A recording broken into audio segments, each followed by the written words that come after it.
Welcome to Who Corner to Corner podcast. My name is Jeff, and as always, I'm joined by my good friend Freya. Hi. Hey. What's going on? And her dad, Paul. Did you two rehearse this beforehand or something? Huh? No, I just came up with it ad hoc on the spot. Like that. Anyways, The talent. So yes, the Who Corner to Corner trio is here tonight. Yes. So I'm here, Paul is here, and Freya's here, and we're doing something a little bit different tonight, aren't we? we are. Yes. We are going to attempt, dear listeners, to do an audio episode commentary on one of our favourite Doctor Who stories. How's about that? Eh? Oh yes, that's value for your money right there. That is. At least that's a plan. We don't know how this is going to turn out. Why we're doing this, we're not quite sure why we're doing this. We put out a little poll on Twitter recently. Would you like us to do episode commentaries? And the response was yes. Yes, they said. Said the masses. So we thought we'd try it. So you can listen to this and our musings on the episode, and you could also play the episode if you want. So you can that's a good see idea. what we're responding to. Make it interactive, and then at the end we'll have a look at some tweets to see what other people think of this episode as well. So tonight we're going to take a look at Orphan 55, which is the third episode from Series 12 of the new era of Doctor Who. So like Paul said, this is one of our favourite episodes where the 13th Doctor and fam win a free holiday to a holiday resort, and things don't... They don't go to plan, do they, Jeff? And they don't go to plan, do they? So I love this episode. I've always felt it has a bit of a kind of Aliens vibe to it, with the sort of base under siege type thing, which is also something obviously that Doctor Who's done very well. And I think that there probably were some production issues with the episode, and we'll get into those as we watch it, but they don't really detract from it for me. And I think the general perception of the episode is probably, for a surprise, unfair, with a lot of people sort of being disliking the end scene. You see, I always think it seems there's just as many people who do like it as what doesn't like it. Just tends to be the people what doesn't like it are very vocal in their not liking of it. Yes. That's my opinion right there. That's what that is. And I think you're probably right. Yeah, it's better to just not say anything sometimes. So, then where would our podcast be, Jeff? If we did that? It's not. Huh? It's not better to not say anything, but it's the less combative. Competitive, perhaps. Right. Something. Yeah. Should we watch the episode? Yes. Freya, do you like this one? Yeah. There you go. That's the voice of teen angst right there. Yeah. That's it. The kids. I'm ill. The kids She's have ill. She's got cordyceps. Got what? Cooties. Right. Should we go? Ready? Millhouse.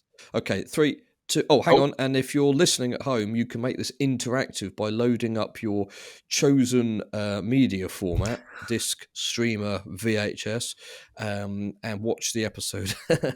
If you have got a VHS of Orphan 55, I'd be quite amazed. That'd be pretty good, actually. And watching it along whilst... Yeah. Let us know. Feel free to fire it up and listen along as we discuss this episode. So, on a countdown from 3 to 1, hitting play. Let's go. 3, 2, 1. So love this opening. I missed this already. It makes you feel a bit dizzy when it goes into the swirling star field. Yeah. But it's very kind of First Doctor-ish, with the weird electronic howl around effect that they had, but obviously given a modern 21st century update. Yeah. Yeah, here you go. This is the bit here where it says Director Lee Haven Jones. Whoa. Whoa. So this is written by Ed Heim.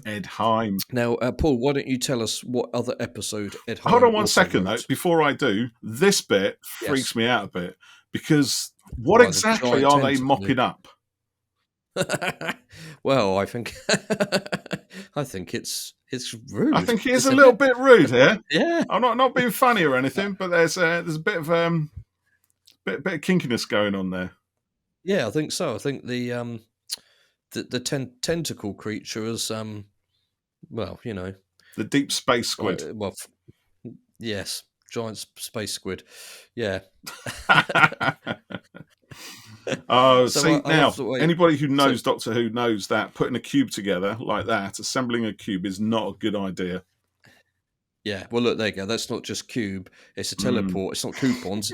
Graham's line: "I haven't got my speedos" is one of my fave. I've already got them on. Ho ho! And they're off. That's it. Out of the TARDIS. Yeah. So this is another one. Did they shoot this in South Africa or Portugal? I Maybe. don't know, mate. Looks like Bognor with pine trees. It's certainly not Wales. So hyphen with a 3.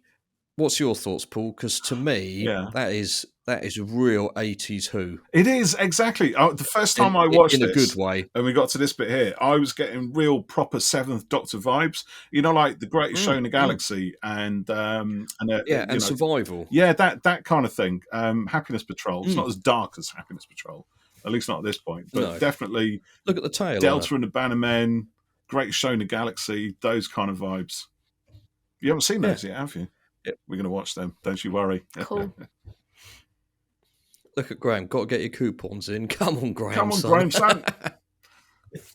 Oh, Jodie's on her and there's own. the Doctor. I've got to have a look round on my own. Doctor's She on didn't her really own. want to do that, does No. she? No. I liked hyphen with a 3. You know, it felt very kind of classic Who. So this episode don't waste much time in getting on with stuff, does it? Straight in there. Physical breach. One of them. One of them's got in. What is it? We don't know. You don't know. No. Do you see why I say this is a bit like Aliens? It's sort of Aliens mixed with the Truman Show. Benny! Oh, it's perfect, Benny. Thank you. I love Benny. We saw some newlyweds at reception. Yeah, God bless them. The thing is, right, as soon as you see these two here, right, you know it's not going to end well, don't you, really? Yes, yeah. You just end up just watching the thing. Yeah, no, I was just thinking we've got to keep talking. Yeah, you know that's it's like when in a prison films or police film, someone's like, "I'm going to retire in 3 days." Yeah. Here's my pet mouse in prison. You know, you're not getting out before the end credits roll. You know. Now this bit here with Ryan and the crisp thing is one of my favourite funny moments in this. I think. Yeah, the virus. What's it called? Hopper virus, isn't it? And there's the bit when he's in the background of these shots, which we'll see in a minute, and he's flapping and he sees bats and all, and he's sucking his thumb. Not to panic. And, yeah, get wiggly fingers, and the legs are about to go. Brilliantly done, isn't it?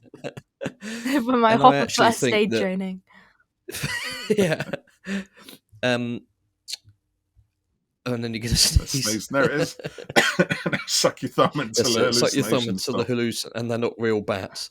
I think that Ryan Tosin, who plays Ryan, is quite underrated. Really, you know, he has some really great moments across his whole cut the series. He does. Yeah, I love Ryan. You know, his character is quite subdued in a way, isn't he? You know, and when you look at people like, you know, Donna, for example, they're the opposite ends of the spectrum, you know, and so, you know, he seems quite kind of mild compared to that, but he's just a different type of person, and I really like him, and I think he has some great stuff in this episode.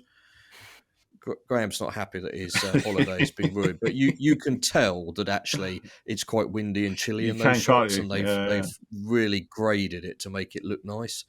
Make it look nice and warm there. What I like in here is the warnings given by the computer voice in the background. That it's kind of going on, and it very steadily kind of. Doesn't it tell everybody to kind of basically run for their lives at some point or something like that? It gets, in a nice, polite, more, non-threatening kind of way. Yeah. And she's obviously got the Hopper virus as well. Yeah, she's had it as well, yeah. They're kind of connecting through their Hopper hallucinations. Yeah, they had quite a nice little thing going on, didn't they? Pilot surgeon for pilots. See, I like that because I can relate to that. You know, you meet someone you want to kind of impress, and you spin a little bit of a white lie, Pretending to be stupid to girls. Does it and then work as soon as you start, it's too late. You kind of down that road. Yeah, you got to carry on with it. Yeah, yeah. This was quite nice. He's got a good smile, Tosin. He's a nice guy. See, then you see guys just walking around with guns and things. If this is a drill, what's he doing with a gun? If this is a drill, what's he doing with a gun? Immediately. See, that's quite doctory. They're wanting to investigate, isn't it? The computer. This is a great location. This is a routine tranquility drill. Oh yeah, we do. She gets some great lines, doesn't she? I'll just pull this out of a friend of mine. It wasn't recreational. This has also got one of my favourite lines in, which is coming later. But it's give me half a can of Spam and some crayons, and I could make you. What's behind that door? Because no linen cupboard needs a key with that many security guards. Yeah. She's on it, isn't she?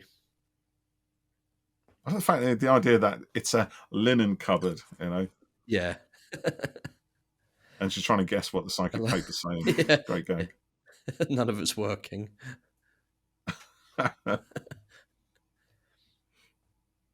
I going to have to bark at you?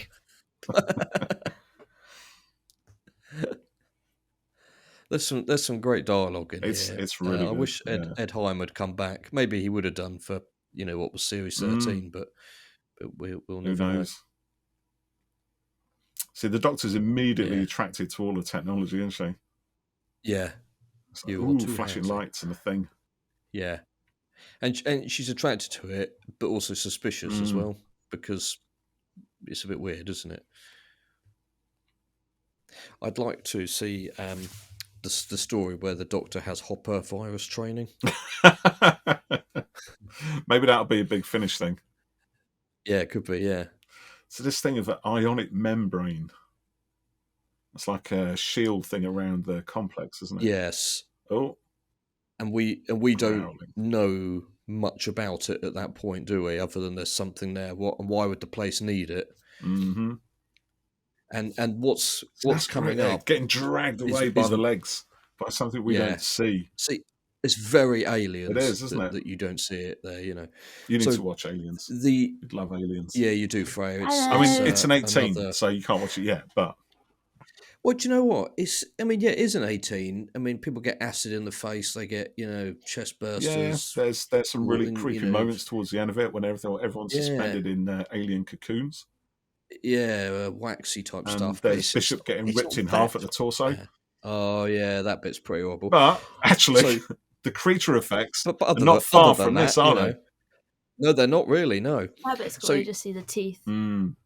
Yeah. So do you know what? Most of the time, the dregs, which I think look horrible in like they're in a scary way, you can't see. They don't show them. Roger. In a lot of body shots. Oh yeah, I forgot that he was in this one. Orphan 55 completed it, mate. And again, the green hair is very kind of a classic Who. The dregs, I think they look incredible. I think they look great. Yeah. But I wonder if they weren't there on location in Portugal or wherever this is, because you never see them clearly in shots in the corridors and stuff like that. It's all just teeth and claws, and there's lots of smoke and stuff like that. like here, look. It's like the reaction shots rather than the monster, isn't it? In a way. Yeah, it's when you do see the monster, there. It's just kind of glimpses of it. It was filmed in Tenerife. Yeah. Oh, was it? Was it Tenerife? Right, okay. So maybe they couldn't take the suits out there for it, or they weren't ready at the time, because you see it later. See, like there, that's obviously not in the same shot. And you say obviously, but to me, it's not immediately obvious. Well, no, it's not the same it's shot. Only because I've watched this. But it's just to see their it's only because reaction I've watched this a number of times. Yeah. Please do not enter the tranquility steam room. What are they doing? Tranquility steam room. So this is nicely done as well. With all the brilliantly smoke directed, isn't it? Like we get silhouettes. Yeah, it is. The other thing I noticed as well, which I'd never quite noticed before, is the camera is rarely still. It's rarely a locked still shot. It's somehow moving, panning, going in or out of the shot. Apart from when it's tight on, in the two shot, and that kind of pulling the focus as well in and out of the blur. Yeah, it's really an effective way of kind of that's great as well. Hiding the creature. Alien script. I like the idea of that because all too often we have just loads and loads of sort of Latin characters. Yeah, and now we get an actual language, which they don't need to do. There you go, that's it. No, they don't. No, but it's some nice, production design. I think it just kind of adds to the world building. Also, gunfire, people screaming. It's like it doesn't take long for it all to kind of collapse into chaos and danger, did it? Really? Sometimes I think it's a bit like Midnight, isn't it? The Doctor and Donna go on holiday and it all goes pear-shaped. And sometimes I think I'd like to see or read or hear an adventure where they go somewhere and nothing happens, and they just literally have a good time. And I don't think the Doctor could do that. She probably, or he, would look for trouble, but it would be quite interesting to see what they do in their downtime. When things aren't going a little bit wrong. Well, I think it would be, it could be amusing. You could make a nice character piece for it. Benny? Filmers lost their hats. Ryan. And where's Ryan? Oh, now this guy. Those shots with the claws here. He looks a bit like Trevor from Iron Man 3, doesn't he? Does a bit, yeah. With the beard. Trevor Slattery. Yeah, you'll never see me coming. So again, this is the Doctor doing her gadgety kind of lash up sort of thing, isn't it? Just changing a few getting into the code, the script, changing a few things. Look at that shot of it. This is brilliant. Yeah, it's really nicely shot here. Oh, there you go. Oh, look at it. Oh, it's horrible. And we see Colin, Chief Dreg. He's caught outside the shield there. Yes, it worked.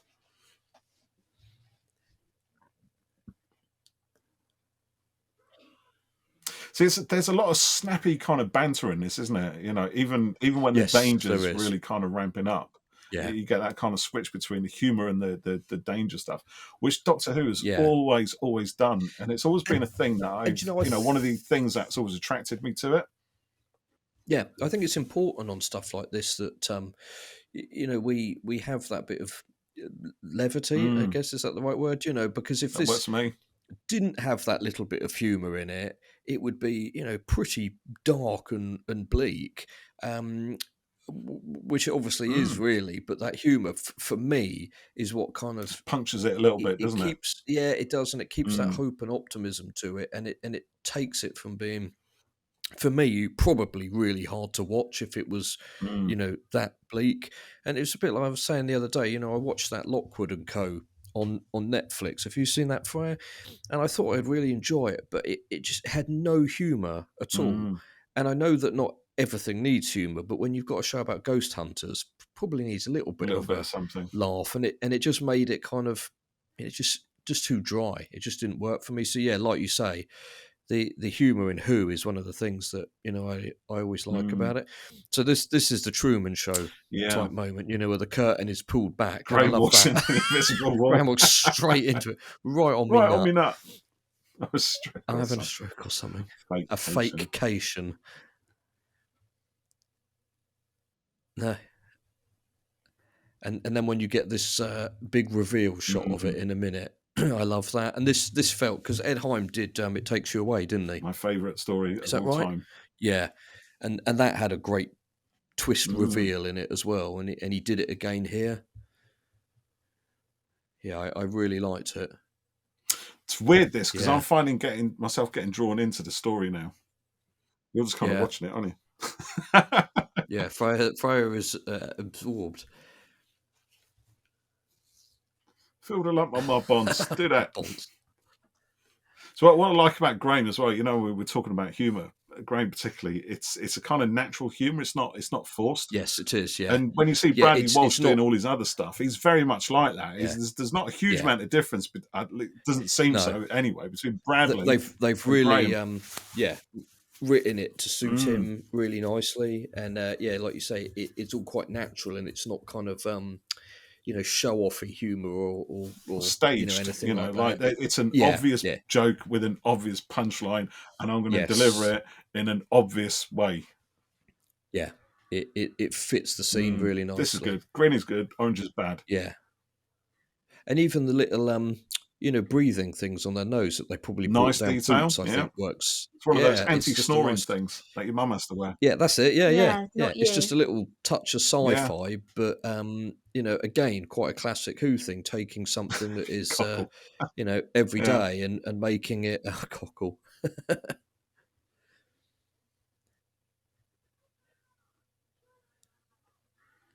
Did you?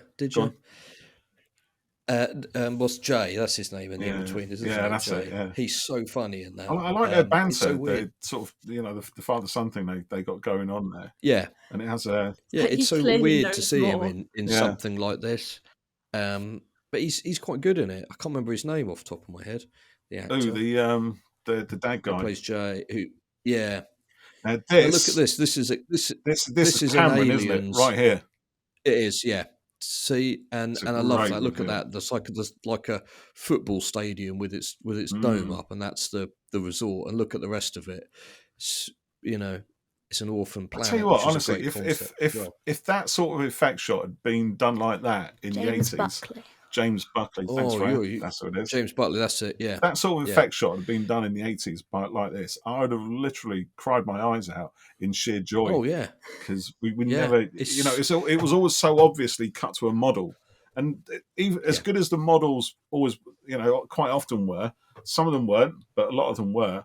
You always knew you were looking at a model shot, and here you're looking at a model shot. But the scale, the integration with the live shots, it just works, Yeah, it's really well done, and I think we take for granted, how good the effects are in the show. Even across the entire revival, back in 2005, 6, whatever, the stuff was good then at the time. It's dated now, of course, but it was good, and this is good now as well. This truck thing they're in is straight out of Aliens, and that vehicle that they have, the drop loader. That's right. Yeah. Was that the plane? I can't remember. It's like the tank, isn't it? That comes out of the armored personnel carrier thing. Yeah, it's almost exactly the same in its design. And there's a shot, isn't there, in here somewhere, I think, where it's the camera's tight on the wheel, which again is straight out of Aliens. Like they have that when they're escaping from when it's all gone pear shaped to begin with in Aliens, and they wear the wheels down, don't they? So at the end they're just running around. That would buy a lot of terraforming. So I like this as well. Kane, it's kind of all about the money, isn't it? You know? And as much as she's kind of thinking, that's my daughter and everything, it's like, well, yeah. And it goes back to something that you've said, and what we both said about Betty! This era of the show, that the baddies are often very human in it. She's motivated by money and is not a scheming baddie. It's very human, albeit in a big kind of sci-fi setting. I don't need a second person for a conversation. It's fine. So me. It's a great line. So this is the Doctor kind of working stuff out now, isn't it? But then when you find out later, it's quite a shocker. An Exiplex.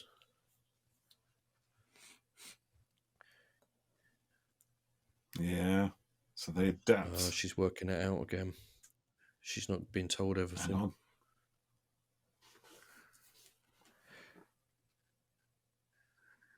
Nuclear winter. So the full horror is all dawning straight on into the nest. To the dregs. So I like a nice bit of Steadicam there, isn't it? Handheld. Yeah. Again, just gives it. Just look at them. Yeah. Oh, they are. There's the shot. There you go. That's the shot, isn't it? Yeah, look at that. Straight out of Aliens. I love that. And you just saw a couple of shots there of the creatures. They're so well done. Like when I said they are horrible. Horrible, but, mate. In a good way, because they're horrific. Yeah, the dregs. Yeah. See, look at him. You just witnessed history. I like Ryan. He's hilarious. Yeah, he has just got to have a little sneak peek at what's going on. It's the thing about Ryan. He's just like it's just a guy, isn't he? You know what I mean? He's just exactly. That's he's it. just Yeah, an ordinary guy. You know, no airs and graces about him. He's just know, and he just gets on with stuff. This bit's quite nice. Yeah, and through the whole thing, he kind of learns more about himself and learns that he doesn't have to be defined and defeated by things which he's always had stopping him previously. You know? Yeah. Oh, so the doctor just completely obliviously. So, yeah. Having a conversation. What are you talking about? Yeah, Ryan, what are you talking about? That's brilliant. Woof. Uh-oh. So yeah, this is where they're driving into the nest, aren't they? Momentary difficulties. Yep. This vehicle is compromised. I love this completely useless computer kind of commentary. Yeah, it's brilliant. It feels quite RTD in a way. You know, he'd have announcement things and stuff, a bit like that, wouldn't he? Yeah. Where did you say they filmed this for? Tenerife. Yeah. This is the I think one of my work projects was out there, and this is like the volcanic area. And that's why it's all grey. It's not. I think it's like volcanic. It is volcanic. Yeah. Tenerife is also where they filmed Planet of Fire. Or was that Gran Canaria? It was one of those. Anyway, Peter Davison's story. Yeah, I'm getting confused maybe about what's where, but that, you know, there's lots of grey kind of sand looking stuff. Yeah, it is. Yeah, it's that kind of black basalt, kind of crumbly ash type rock, isn't it? So this is not. I believe there is actually a word for it, and like as proper geological scientists, we know these things. Yeah, I'll tell you what, it's not going to be unobtainium though, is it? Have a little Avatar. Great, you know, look at that. I mean, camera low to the ground, tight on the aperture. Benny, where are you? Shut up, Vilma. Shut your stupid mouth. Uh-oh. No. Oh, growling. Oh, sorry, that's the subtitles. Yeah. Growling. It's actually good. It's the first time I watched it with subtitles on. It's actually quite good. So look at that shot of them there. Oh, my God. You see, you know it's a bloke in a rubber suit, don't you, really? You know, you can kind of see that. But the design on it is so good. And you know that the shot here, the doctor running off and the gang, the dregs are not there. They're shot in a studio, covered in smoke and everything like that, and dropped in. I reckon they didn't have them ready. But you can't know. It fits, though. That's the point. Yeah. You know, I've watched this one a load of times and, you know, pick up on stuff like that. Yeah. It doesn't matter. You would, yes. You are a filmmaker, Jeff. You are trained to see these things. Yeah. This whole bit is like Aliens, where they're going around with the motion detector, and they're in the room, and then they realise they're above them. Benny, shut up! And, you stupid and when they're woman! Looking for Newt and everything. They're not being that mean. No, they're not. No. Oh, this is quite chilling, isn't it? Is it? I'm going to watch this because I'm not sure. Every time I've watched this, it always doesn't quite. I'm not sure if this bit doesn't quite work, or if there's something I've always missed, or it's just kind of implied.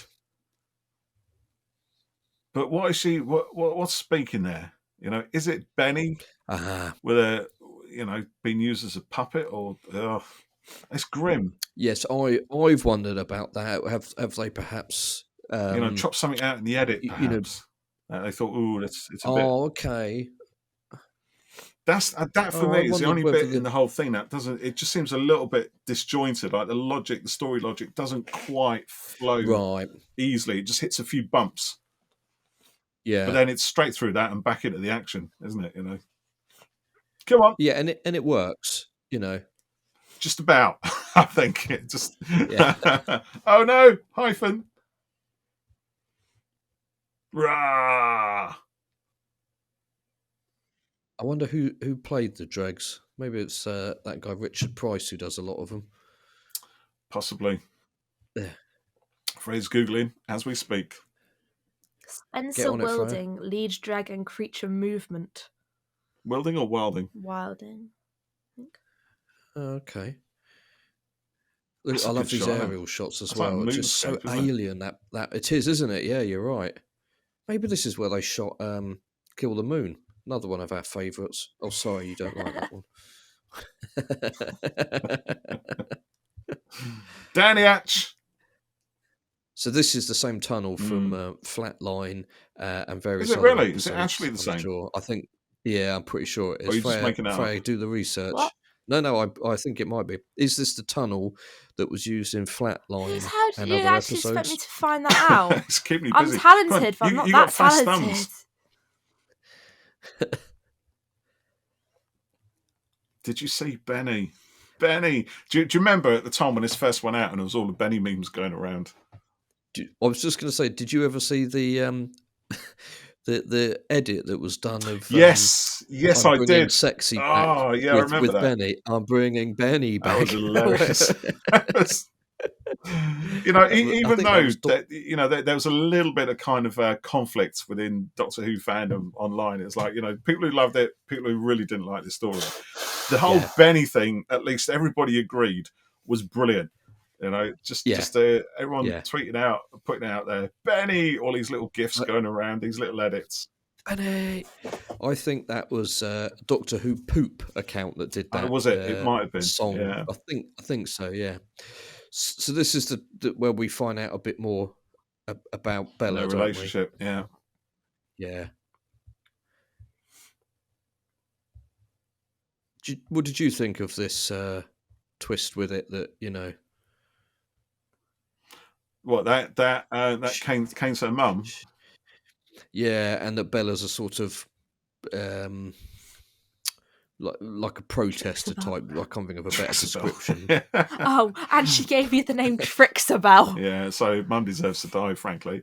Yeah, I like it, mate. I don't have any really strong opinions on it particularly. I think it's... No, it doesn't spoil anything. If you're going to have an absent parent, then it's basically like they're dead. So. And this is quite nice. This is not the way to revolve a family passive-aggressive discussion. Good old-fashioned passive-aggressive discussion. Yeah. I just remember there's a really good bit coming up with the Dreg, isn't there? Where it's asleep. Oh, yeah. They've got to get past now, there is something funny about that I will point out when it comes. So they've ended up back, haven't they? See, I like this because Ryan's kind of with his, you know, he's quite tight with his family, isn't he? He places importance in it because he's gone through these journeys with them and kind of understands that they can support each other, they can look out for each other. But clearly, Bella doesn't come from that kind of background at all. She's I was going to say there's a bit of parallel there as well, actually, isn't there? You know, he came from a kind of bit of a broken family and, you know, had some sort of kind of, you know, resolution. Yeah, exactly. Yeah. And he's kind of found his fam, hasn't he, by being part of the TARDIS crew. You're talking too much. Shut up. That's sorry, Freya.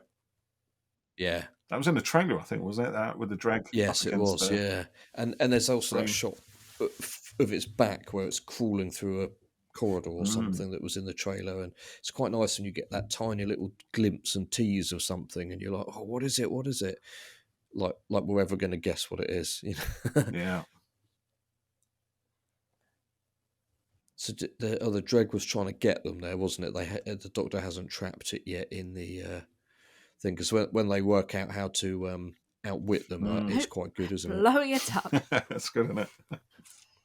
You do like a good He's big sure bomb about that in a at all, thing, don't you? Yeah. You built a bomb. I built more than one. Okay, so now we go. Remember in year 8, our science teacher telling us he knew how to make a bomb.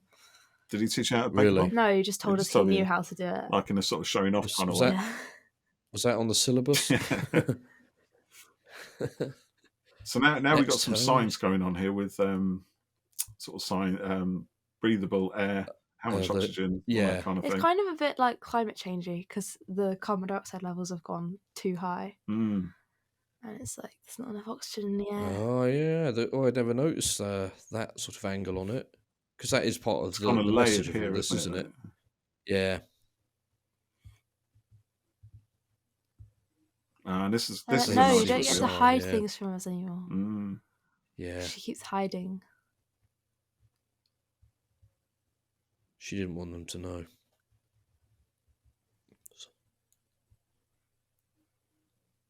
Now they realise this is Earth.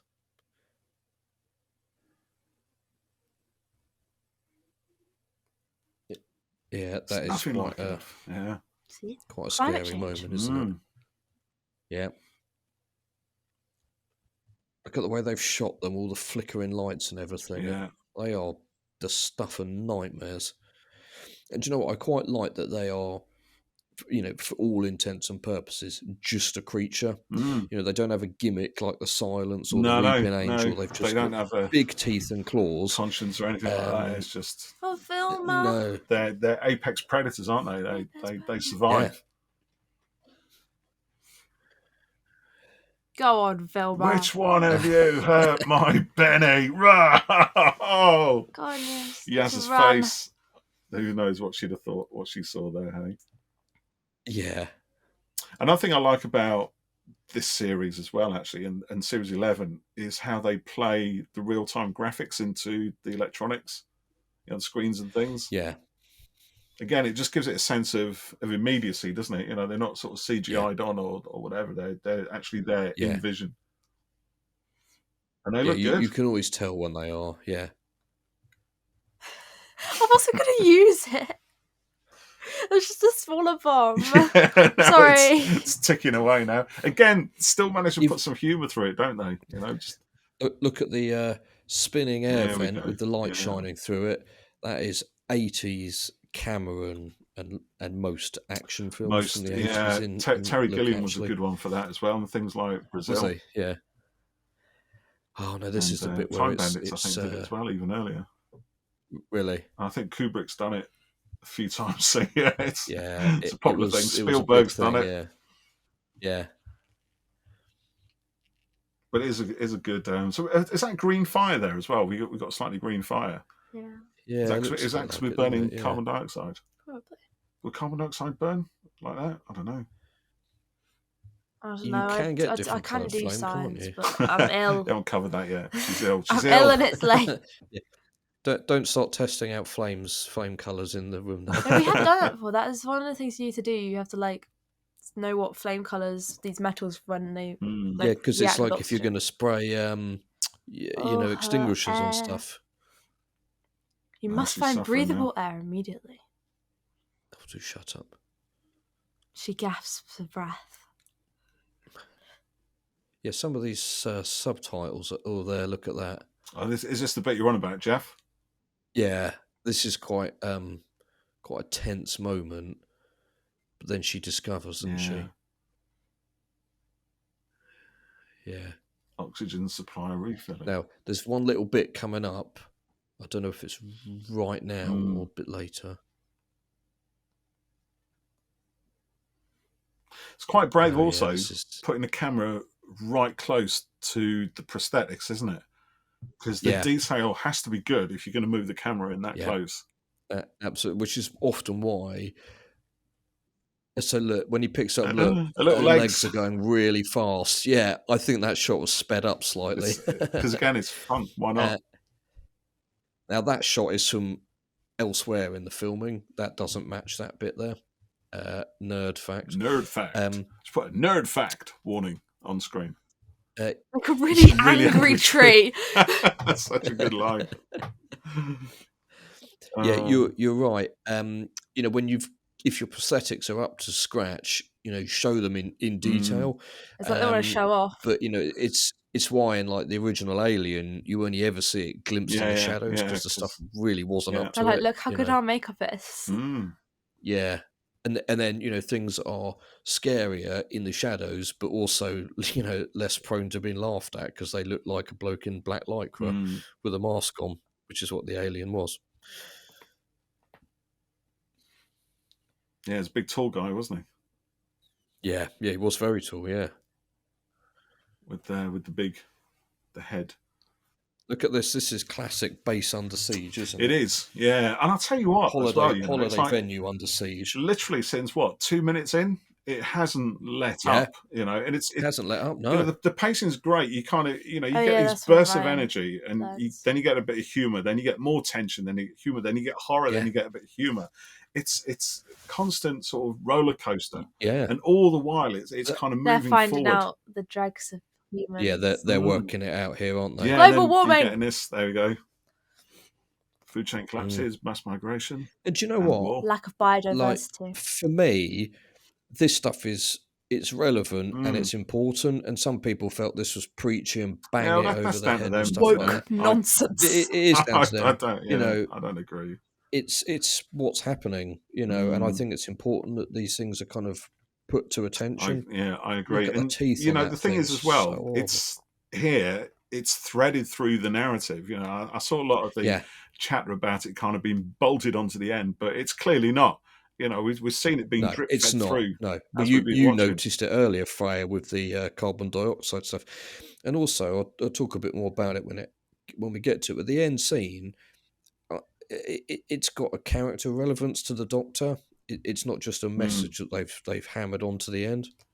Little Roger. Not now, Silas. What is his actual name? It's not Roger. Silas in this. I don't know what the actors do. It's just Roger. Roger. Lewin Lloyd. Roger. Phantom Power. Yeah, I've described this episode as a great thriller, an action thriller, and it is, isn't it? I think it is. It hasn't stopped yet. It's still going full speed. But they still managed to put in some character stuff. Yeah, exactly. Yeah, and it's all in 43, 44 minutes. No, it's a bit more than that, isn't it? Slightly longer.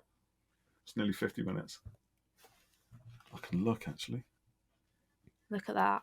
There you go. Minutes. The hopper virus comes back into play. Oops. Nevi, it says. Nevi. I must say, just whilst this bit's all going on, I'm really enjoying watching this and chatting about it simultaneously. I hope anyone listening is enjoying it. This might be that vote might have been regretted, but I've been enjoying this. Yeah, there's probably a few shots of us just staring blankly at the telly. Yeah, not too much though. Hopefully, if there are silent gaps, it's because we've been absorbed into the story. It's quite hard. Figuring out a plan it's like when you listen to an audio commentary on a film or something. You do get these bits of silence where people are just watching captured by what they're watching again. And then they sort of turn the volume up a little bit, don't they? I feel like in every episode you always have the one person that doesn't listen to Doctor. It's like, why did I listen to you? It's like, yeah, and then usually they end up paying for it, don't they?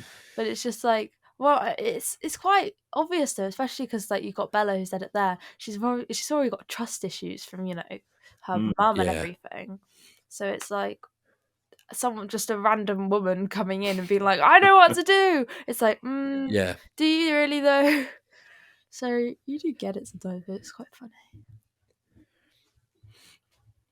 It's like the peril. There's always something in peril, isn't there? When that's sorted, there's something else coming through. Whether it's the bomb, and now it's Silas. Silas, was it Nevi? There's a lot of threads going on. Silas is Roger. At least 3/8 of a plan.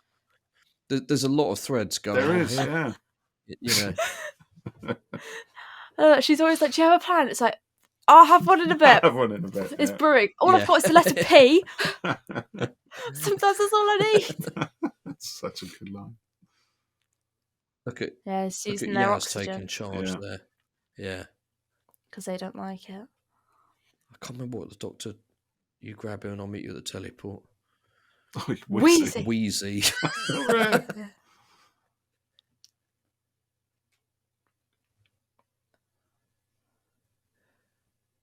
Brilliant. She's pretty brave here. Oh, look, it's sniffing the air. She always says the plan to the monster. She's always like, I'm going to do this. Then you're going to die. Yes, it's the opposite of a bad guy monologuing, isn't it, really? In a film, telling the hero the plan. There he is, reunited. God bless him. Nice moment. That's lovely. And then he realises we need the kid to make it work. He knows how to do it. Yeah, he's got skills. Yeah. There we go. Is that little gadget? That's a cool little It thing, is isn't actually. it? It looked like it had some weight to it, like Yeah. purpose. I don't know what that purpose is, but it's very important to the plot. Yeah. Yeah. It's some sci-fi gubbins, but it looks good. And this is nice as well. We've got a lot of depth in the frame, And why are with we the netting, in the the cage? cagey bits. Yeah. This bit's, I like the red light on it, and it's quite a tense and Little bit of scary bit, science. really, isn't it? Yeah. Not going to get too deep into that. We'll just kind of go with it. And you can sort of sense that there's some vague intelligence to it, Well, because they were humans it mutated. knows. Yeah, exactly. But because earlier she said they're just hunters, but there's still something, some reasoning intelligence there. Yeah. I like this bit. Yeah. It's like a message to like the audience. You'd be smart. But I don't feel like it's too, forceful. It's natural within the scene. Yeah, I agree. I mean, you can watch an episode. We can watch many, many episodes of Star Trek: The Next Generation, and find a lot of stuff which is really preachy. And I love Star Trek, and I love it because of that. That's part of it. It's just part of what it is. And you can also pick out a whole bunch of other Doctor Who stories very similar to this. Where we got a sort of climate message or something about being kind or whatever. Yeah. I was going to say the lights that they've got going on here, these things flickering and that one pulsing at the top there. They had them in points in Series 11 as well. Yes, these kind of LED lighting tubes. I've used them on shoots before, and get out. They're pretty cool. It's got mad now. They add a nice bit of colour and movement to a shoot. We're not going to argue. Some serious issues. Issues, man. Hey, hello, mate. It's Dave. Oh, there we go. Now, interestingly, they're there in that shot. 6, look. 5, 4, 3, 2, 1. No one picked up on that, but there's a pretty big explosion here. Ba-dumph. Looks a bit like the Sydney Opera House. Did you both forget a massive bomb? Yeah, there's a similar kind of design, isn't it? Yeah. It is actually a place, isn't it? Like you said, is it in Portugal or somewhere? Yeah. Hello. A little bit of a bit of a snog action for Ryan. Oh no!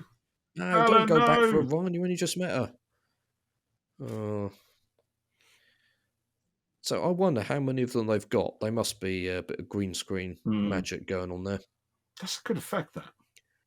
That's nice. With the eye. Yeah. Again, it's keeping the aperture tight on the lens, isn't it? So you get that nice like bit of blurring atmosphere. going on. I like it because it's not like the same as everything is normally. And then you have that moment with my mum. There is some nice little fun, father and son, mother and daughter moments. Yeah. Fam. Oh, that's nice. I like that. That's their moment together nice. that they've shared. O'Brien, party of 4. Back to the TARDIS. There you go, back to the TARDIS.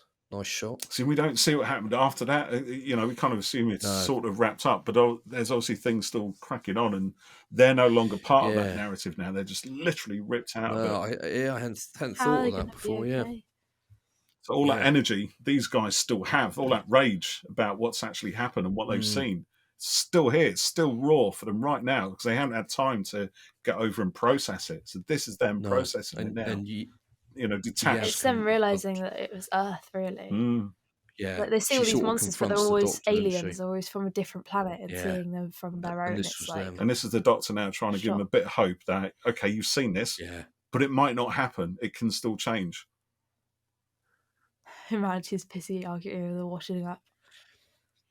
See, to me, this whole bit can be related to the fact that the Doctor just found out that Gallifrey had been destroyed Possibly. again. Yeah, and maybe. So, and she as well as avoid the actual message she can of it, influence somebody somewhere to stop it happening to them. As well as the actual message of, let's try to look after the planet. Yeah, I mean, there's no doubt. I think you forget how powerful you are. That's nice. There you go. Yeah, and that's Lives a very change Doctor. worlds. Yeah. People can save planets or wreck them. It's a choice. She has some great speeches. Yeah. Or you're going to end up like that. That's nice how she goes, and then just Yeah. cuts to the drag. See, there's no doubt that it is kind of addressed to the audience. She's not exactly looking down camera. Yes. But it's part of the story, It's it's woven you into say it. that like Yaz and Ryan and Graham, they're all just like very average people. So it's almost like they represent the audience. So then when you've got Jodie as the Doctor, like talking to them, she's talking to the audience. She's talking to like us, telling us, that we do need to. But it's like you said, Paul. It's woven into the story, and it's not just like Jodie's gone. Stop the story. I've got a message for you now. It's drip it works feeded within through. it. Drip fed. That's the word. I know. Drip fed, yeah. So English there's is my been some best tweets subject. come in tonight. What do we got then, Jeff? Which is nice. So first up is Jenny, who's at Dimensions in Jen, who says, "It's only good when you watch it as a comedy." To which I It's replied, only good when you watch it as a comedy. I said, "Is that so?" With a laugh. I think challenging. it is a comedy though, really. It has some comedic moments into it. And it does. Maybe, I can kind of see where she's coming from, perhaps, actually. But she says here that the Benny stuff is great when treated as a comedy. That's not a criticism, by the way. It's the only Series 12 episode I enjoy. I think the Benny stuff is supposed to be funny and a little kind of bit darkly silly. funny, isn't it? Yeah. How am I going to edit that out? Sorry. It needed to happen. I was dripping. Oh yeah, no, I know. It's like when I'm sitting at a shoot and I've got a tickle in the throat. This is and content I can't cough right here, because people. This is. I this is noticed that. I going love on Bella's the- trousers. I want them. Whose This is trousers? going on the Bella. Patreon. I Bella's want trousers. I want her outfit. That's a good act. There's a lot of buckles and dangly silver things on there, isn't there? It's a bit punky. So Ian Banks, who's at Stuff Ian Likes, says, "I can't decide if it just needed another 5 minutes to fully flesh out everything or a couple less characters." How do you get that? Yeah, I mean, a lot of modern Who could probably do it a little bit longer to give us more. I think, we always want more time with the Doctor and companions and stuff, and, to get to know people a little bit more. But, it's got a time limit, and it's kind of what it is, really. Now I'm gonna say this before this next tweet. This is a controversial one for me. This is from Matt at MTB Who. "Genuinely enjoy it much better than the whole of Flux for me." So It's like positive. So Matt's giving it with one hand, but he's taking it away with the other. I like that. Yep. Well done, Matt. And now I'll just sit back here while Jeff answers that tweet. I'm just going to block him. You're blocked. No, not really. You won't really. Yeah, fair enough. Each to their own, Matt. But I am glad you enjoyed this. But more than Flux. Ooh, hot potato. Hot potato. Hot potato. That's Jeff. He's not going to be able to sleep tonight, Matt. That's it. You've done it for Jeff.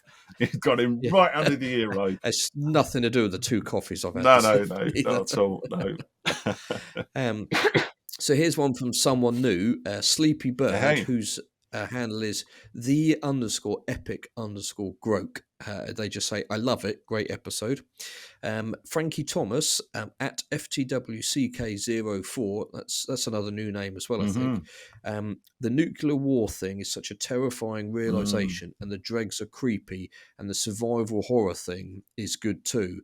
That's quite interesting. It's there's a little bit survival horror actually. Yeah, that's a good point. They're on the run the whole time, aren't they? Yeah. So that's good. Yeah, thank you. The Eternal Feline at Who_EU16.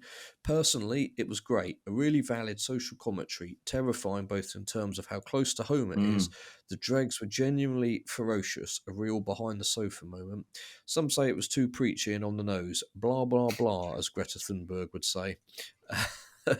And there's another comment from Eternal Feline. Genuinely loved Orphan 55, and I refuse to apologise for it. Yep, absolutely. 13 and Jodie managed to be serious with a good dose of humour and reassurance. A classic. I loved it at the time and still do. A 5-star episode.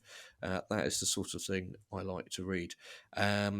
Met Jodie, who's at Jodie's TARDIS 13, says, I really enjoyed the episode.